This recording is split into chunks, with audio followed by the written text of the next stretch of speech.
এক কুস্তিগিরকে বিশ্বনবী দাওয়াত দিয়েছিলেন, নাম রুকানা। বললেন, রুকানা আসলিম তাসলাম, ইসলাম মানুষ শান্তিতে থাকবা, দুনিয়ায়ও থাকবা, আখিরাতেও থাকবা। রুকানা বলে, আমি ইসলাম মানবো না যতক্ষণ না তুমি কুস্তি খেলে আমারে হারাতে পারো। যদিও বর্ণনাটা দাইফ, কিন্তু এ থেকে শিক্ষা আছে।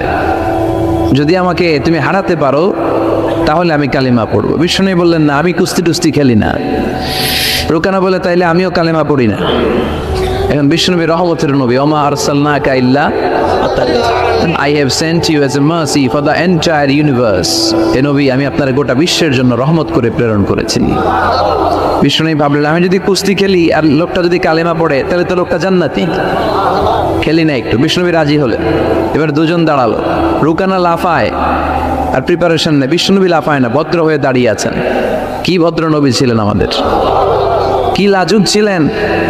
বিশ্বনবী যখন হালিমাতুস সাদিয়ার বাড়িতে 5 বছর ছিলেন, 2 বছর দুধ খেলেন। হালিমাতুস সাদিয়া বলে, এই কুরাইশি মুহাম্মদকে আমার বাড়িতে আনার পরে আমার বাড়িতে বরকত আর বরকত। আমার এলাকা ছেড়ে যখন গিয়েছিলাম মক্কাতে, এলাকার গাছগুলো সব মরা ছিল, ছাগলগুলোর ওলানে কোনো দুধ ছিল না। এসে দেখে ওলান ফেটে ফেটে দুধ পড়ে, গাছগুলো সজীব আর সবুজ শ্যামলিমায় ভরপুর, বরকত আর বরকত। এই কুরাইশি মুহাম্মদকে কখনো আমি কাঁদতে দেখি নাই। ক্ষুধা লাগলেও কাঁদে না, ব্যথা পেলেও কাঁদে না, শুধু লজ্জাস্থানের জায়গা থেকে কাপড় সরে গেলে কেঁদে ওঠে।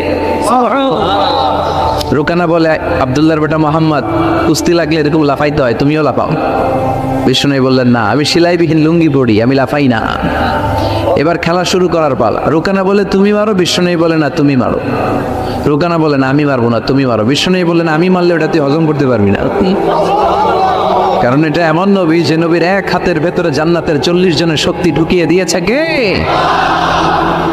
আবার নবী যারে মারে ও জাহান্নামী, নবীরে আবার যে মারে সেও জাহান্নামী। বুঝতে পেরেছেন? কেউ যদি নবীরে হত্যা করে সে কি, আর নবী যদি কাউরে হত্যা করে ওই লোকটাও, কারণ নবী তো উল্টা পাল্টা কোনো কারণে কাউরে হত্যা করবে না। কথা বলেন। এই জন্য বিশ্বনবী বললেন, তুমি মারো। সেও মারে না, বিশ্বনবীও মারে না, খেলাও শুরু হয় না। বিশ্বনবী বাধ্য হয়ে ওনার ডান হাত মুবারক দিয়ে রুকানার বা কাদের মধ্যে শুধু এরকম ধরেছেন। কিরে রুকানা, তো লাফাস কেন? খালি ধরেছেন, ধরার সাথে সাথে রুকানা বেহুশ হয়ে জামিনে পড়ে যায়। রুকানার সঙ্গী সাথীরা অবাক, ঘটনা কি? আব্দুল্লাহর বেটা মোহাম্মদ খালি দৌড়লো, বেহুশ হয়ে গেল। সুবহানাল্লাহ কইবেন না? রুকানা তার মাথায় পানি দিয়ে হুশ ফিরানো হলো। কিরে রুকানা, বেহুশ হইলি কেন? আব্দুল্লাহর বেটা খুশিও মারে নাই, বক্সিনও মারে নাই, খালি ধরলো। আরে তোরা দেখছিস ধরছে, আমার মনে হয়েছে পাহাড় এসে কাঁধে চেপেছে। এত শক্তি থাকা সত্ত্বেও বিশ্বনবী আগে কাউরে অ্যাটাক করতেন না। কি রহমতের নবী! এমনকি যুদ্ধের ময়দানে যখন চিফ অফ দ্য মিলিটারি পাঠাতেন, বিশ্বনবী বলতেন, যে এলাকায় যুদ্ধ হবে ওই এলাকার গাছপালা নষ্ট করো না, যেন ওই এলাকার গবাদি পশুর উপর হামলা করো না, ওই এলাকার বৃদ্ধ বৃদ্ধাদেরকে মেরো না, নারীদের গায়ে অস্ত্র তুলো না, শিশুদেরকে রক্তাক্ত করো না, এবং বিধর্মী পাদ্রী যারা আছে ওদেরকেও মেরো না। তোমাদের বিরুদ্ধে যারা যুদ্ধে নেমেছে তারাও যদি তলোয়ার ফেলে দিয়ে বলে, আমি বাঁচতে চাই, আল আমান, আমি আমান চাই, আই সিক দ্য সিকিউরিটি, আমি নিরাপত্তা চাই, তাদেরকেও বেরো না। ওরা আমাদেরকে শান্তি শিখায়। ইউরোপ আমেরিকা আমাদেরকে শান্তি শিখায়। শান্তি কারে বলে বিশ্বনবী গোটা বিশ্বের মানুষের চোখে আঙ্গুল দিয়ে দেখিয়ে গিয়েছে। ওনার জীবন হচ্ছে তলাবিহীন সাগরের মতো। বিশ্বনবীর জীবনীটা একটা সাগর, কিন্তু কি নাই? তলা নাই, boundless, beyondless, bottomless. As a father, as a teacher, as a commander, as a lawgiver, as a lawmaker, as a reformer of the society, as a messenger, Muhammad is the superman of the world. স্বামী হিসেবে, নেতা হিসেবে, আইন প্রণেতা হিসেবে, নবী হিসেবে, সেনাপতি হিসেবে বিশ্বনবী হচ্ছেন গোটা বিশ্বের জন্য সুপারম্যান। খালি শান্তির পয়গাম ছড়িয়েছেন, হাঙ্গামা করে নাই, মানুষকে মিলিয়ে দিয়েছেন। ঝগড়া লাগলে বিশ্বনবী মিলিয়ে দিতেন। And he was a very good mediator. বিশ্বনবী খুব ভালো মধ্যস্থতা করতে পারতেন, মানে সালিশি করতে পারতেন। আমার আর আপনার ঝগড়া, আমি হলাম আউয়াল, আপনি হলেন আসানি, আর যে মিলাই দেবে সে হলো সালিস। এই সালিস থেকে সালিশ, আমরা বাংলাদেশে বলি না সালিসি। সালিসি মানে হচ্ছে তৃতীয় পক্ষ অবলম্বন করা। এই কাজটা বিশ্বনবী বড্ড ভালো পারতেন। ওনার মতো গোটা বিশ্বে এরকম চমৎকার মিডিয়েশন কেউ করতে পারতো। উনি মক্কা থেকে মদিনায় হিজরতে যাওয়ার আগে আউস খাজরাতের মধ্যে মারামারি হয়েছিল, 120 বছরের মারামারি, কেউ বন্ধ করতে পারে না। উনি যে 1 সপ্তাহের মধ্যে বন্ধ করে দিলেন, আউস খাজরাজরে মিলাই দিলেন। মানুষকে মিলিয়ে দেয়া, সমাজের মধ্যে একটা ফাটল তৈরি না করে ঐক্য প্রতিষ্ঠার চেষ্টা করা, এটা অনেক বড় সওয়াবের কাজ। আর আমরা খালি দেয়াল ভাঙি, ঠিক কিনা? ঘর ভাঙি, মন ভাঙি, ঐক্য নষ্ট করে, চিল্লায় বলেন ঠিক কিনা? একসাথে রাখার চেষ্টা করবেন, আলাদা আলাদা হবেন না, আলাদা হইলেই বিপদ। আর একসাথে থাকলে বরকত আছে না নাই? দুইজনের লাগতে দেখলেই মিলাই দিবেন, আপনার সম্মান বাড়াই দিবে কে? আমরা লাগতে দেখলে আরো লাগাই দিই, আছে না নাই? মতলবে নাই, হ্যাঁ? আগুন লাগলে আমরা পানি দিয়ে নেই ভাই, অনেকে তেল ডালে ওই জায়গায়, কথা বলেন, কেরোসিন ডালে না।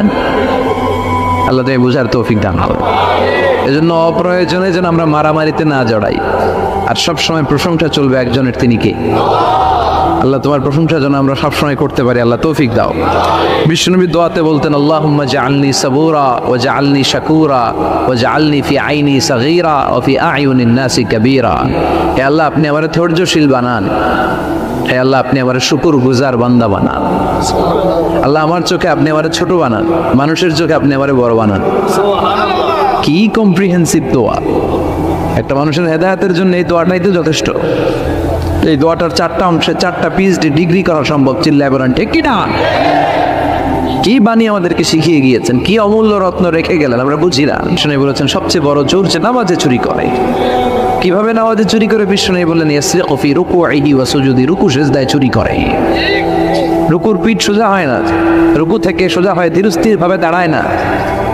এরপর আবার 2 সিজদার মাঝখানে ধীরস্থির ভাবে 2-1 সেকেন্ড বসা কিন্তু ওয়াজিব।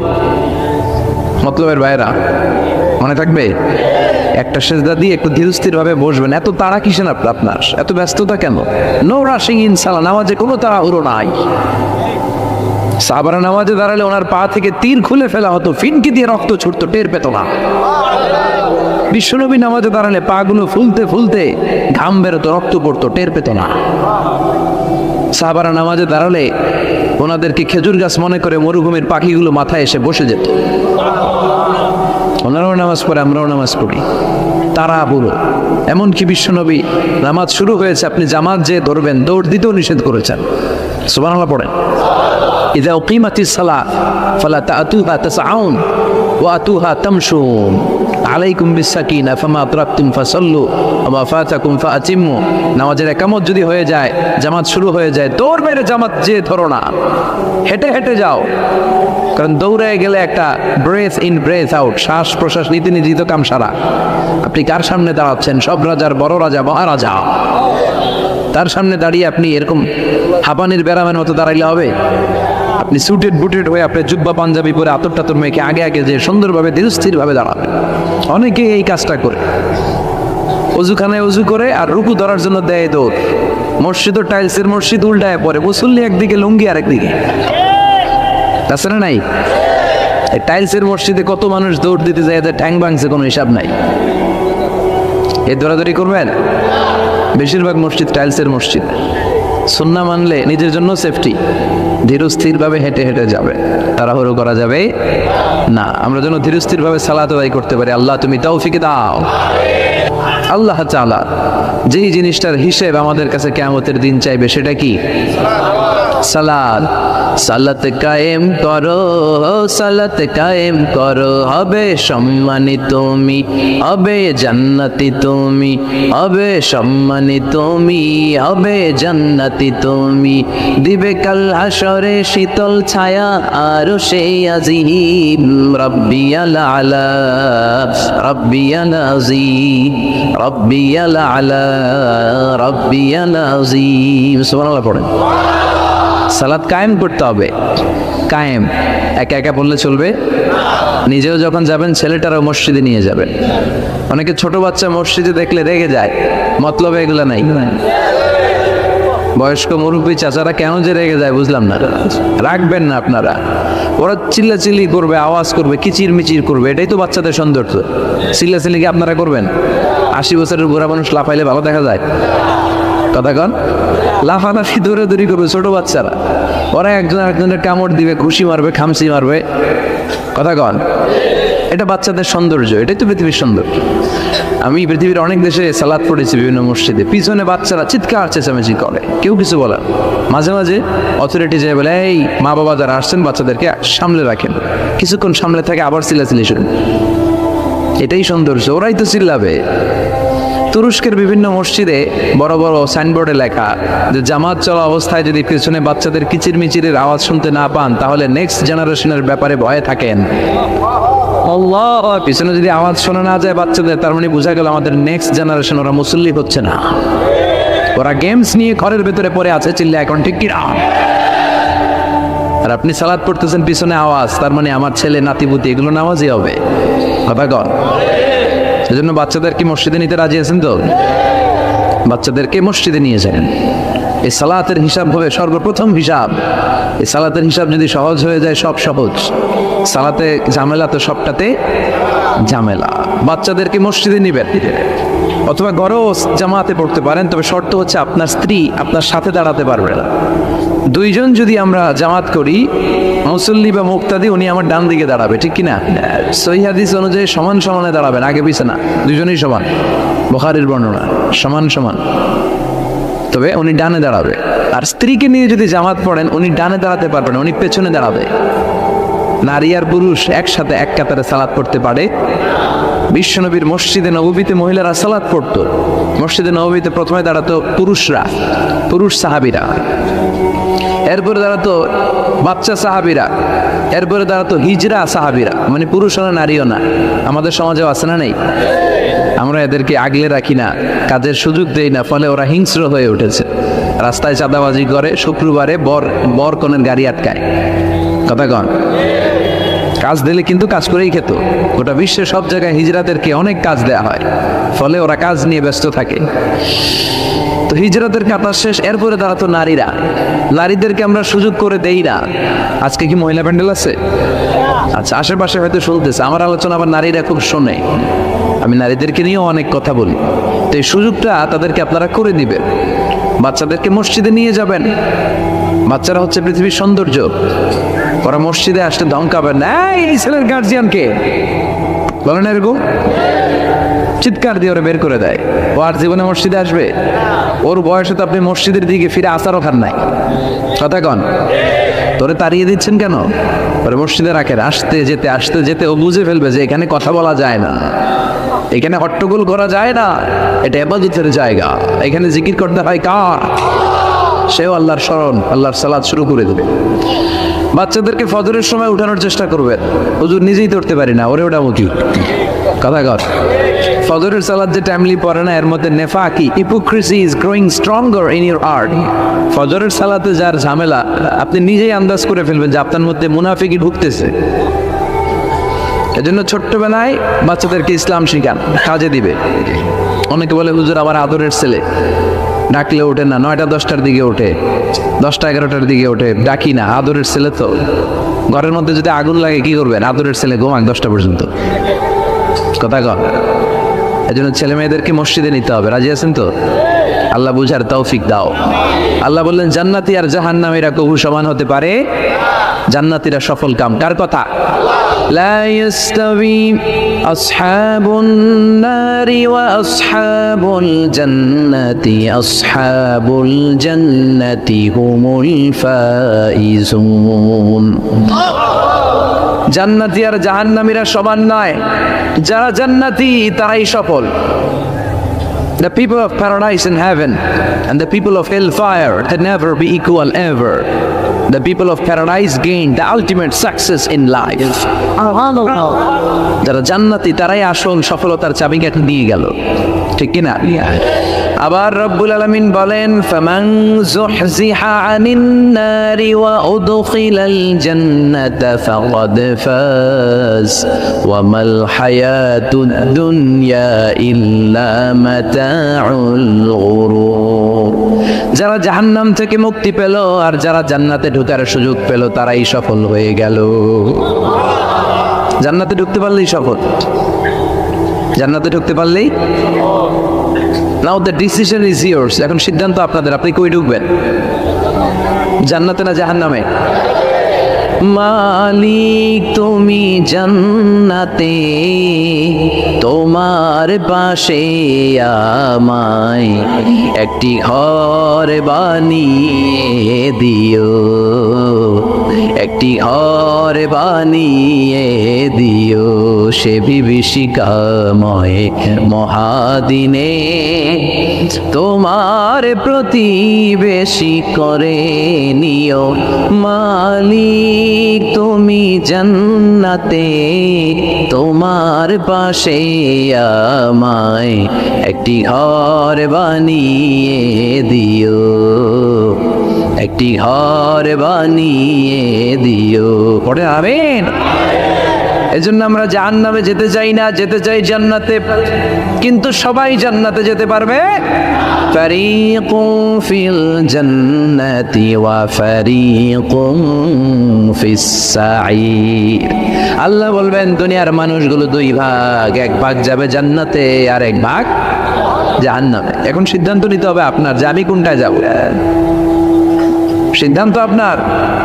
আপনার একটা শক্ত সিদ্ধান্ত পারে আপনারা জান্নাতি বানাতে, আর আপনার একটা দুর্বল সিদ্ধান্তই পারে আপনারা জাহান্নামের লাকড়ি বানাতে। কই যাবেন? জান্নাতে যে যাবে এটাও কইতে পারে না।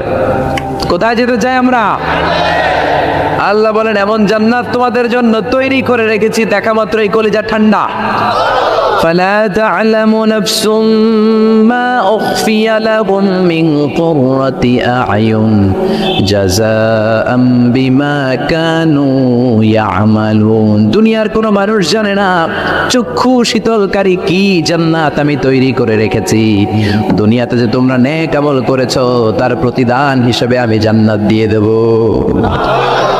কেউ জানে না, এত সুন্দর। আ'দাতু লি'ইবাদিয়াস সালিহিন মা লা আইনুন রাআত। এমন জান্নাত চোখ দিয়ে এটা কেউ দেখে নাই। ওয়ালা উযুনুন সামিআত, বুখারীর বর্ণনা। কোন কান জান্নাতের আওয়াজ শুনে নাই। ওয়ালা খাতারা আলা কলবি বাশার, অন্তর দিয়ে কল্পনায়ও আনতে পারবে না যে কত সুন্দর হতে পারে। পৃথিবীর সব ডিজাইনার আর আর্কিটেক্টদেরকে একসাথে বসিয়ে যদি বলা হয় জান্নাতের একটা চেয়ারের ডিজাইন করেন, হবে? লক্ষ লক্ষ ডিজাইন দিবে, চেয়ারের ধারে কাছে হবে না, এত সুন্দর। আল্লাহু আকবার। ওই জান্নাতে আমরা যেতে চাই কি চাই না? ঢুকবেন জান্নাতে সবাই? কখন? মরার পরে নাকি এখন? মরা লাগবে। মরার আগে জান্নাতে যাওয়া যাবে? আমরা আল্লাহর কাছে শাহিদি মৃত্যু চাই। কি মৃত্যু? আমাকে শহীদ করে সেই মিছিলে শামিল করে নিও, যে মিছিলের নেতা মীর হামজা খোবায়েব খাব্বাব। আল্লাহর কাছে ছিল অতি প্রিয়, শামিল করে নিও আমাকে শহীদ করে সেই মিছিলে শামিল করে নিও। পড়েন আমিন। শাহাদাতের তামান্না, ইচ্ছা, বাসনা, মরতে তো হবেই। তো গাড়ির চিপার ভিতরে বইরা মরে লাভ কি? শহীদ মৃত্যু চাই, চিল্লায় বলেন ঠিক কি না? বিশ্বনবী বললেন মরতে তোমাদের হবে, শহীদ মৃত্যু চাও। শহীদ মৃত্যুর তামান্না নিয়ে যদি বিছানায় গড়াগড়ি করে ডায়রিয়াতেও মারা যাও, কিয়ামতের দিন শহীদদের কাতারে দাঁড় করাইয়া দিবে কে? আমরা জান্নাতে ঢুকতে চাই। দুনিয়ার বুকে কোনো শপিং মলে যদি ঢুকতে চাই কি দিয়ে ঢুকতে হয়? গেট দিয়ে। জান্নাতেরও গেট আছে না নাই? কয়টা? 8টা। বিশ্বনবী জান্নাতের ওয়াজ করতেছেন আর বলতেছিলেন সাহাবারা, তোমাদের মধ্যে এমন একজন সাহাবা আছে যে সাহাবাকে জান্নাতের 8টা দরজায় ডাকে, ঢুকেন ঢুকেন, আমারটা দিয়ে ঢুকেন। সাহাবীরা বললেন ইয়া রাসূলুল্লাহ, কে সেই সাহাবী, কে সেই সৌভাগ্যবান ব্যক্তি? বিশ্বনবী বললেন সে হলো আমার হিজরতের সঙ্গী আবু বকর। ওনার ব্যক্তিত্ব এমন ব্যক্তিত্ব, 8টা জান্নাতের দরজায় ওনারে ডাকবে, আসেন ওইটা দিয়ে না আমারটা দিয়ে ঢুকেন, ওইটা দিয়ে না আমারটা দিয়ে ঢুকেন। আবার বিশ্বনবী বললেন তোমরাও যদি ওযুর পরে আশহাদু আল্লা ইলাহা ইল্লাল্লাহ ওয়া আশহাদু আন্না মুহাম্মাদান আবদুহু ওয়া রাসূলুহু পড়তে পারো, তোমাদের জন্য জান্নাতের 8টা দরজা খুলে দিবে কে? ওযুর পরে এটা পড়তে রাজি আছেন তো? 8টা দরজা, এর মধ্যে স্পেশাল একটা দরজা আছে, নাম রায়্যান। কি নাম? বুখারীর বর্ণনা, ইন্না ফিল জান্নাতি সামানিয়াতু আবওয়াব মিনহা বাবুন ইউসাম্মা আর-রায়্যান। 8টা দরজা, একটা দরজার নাম রায়্যান। লা ইয়াদখুলুহু ইল্লা সাইমুন, রোজাদাররা ছাড়া কেউ এই রায়্যান দিয়ে ঢোকার সুযোগ পাবে। মান দাখালাহু লাম ইয়াযমা আবাদা, একবার রায়্যান দিয়ে যে ঢোকার সুযোগ পাবে চিরকালের জন্য তার গলার তৃষ্ণা মিটাইয়া দিবে কে? রোজা রেখে কত কষ্ট করছেন, পানি খান নাই, রুহ আফজা, মেরিন্ডা, পেপসি, কত শরবত খায় না, কারে ডরায়? রোজাদাররা আসরের পর থেকে রুয়াবজা নিয়ে বসে থাকে, just waiting for the green signal, আজান। দে ওয়েট ফর আজান। আজান না হলে খায়। এই যে আল্লাহরে ভয় পেয়ে গলাটারে শুকায় রাখছিলেন, এ রাইয়ান দিয়ে ঢুকলে গলার শুকনা অবস্থা বন্ধ করে দিয়ে এটারে সিক্ত করে দিবে কি? আজীবন সিক্ত আপনার গলা, কোনো তৃষ্ণাই পায় না। বিশ্বনবী বললেন 8টা দরজা আছে, 8টা দরজা দিয়ে তোমরা ঢুকবা ইনশাআল্লাহ। পড়েন, এক একটা দরজা যে কত বিশাল হবে।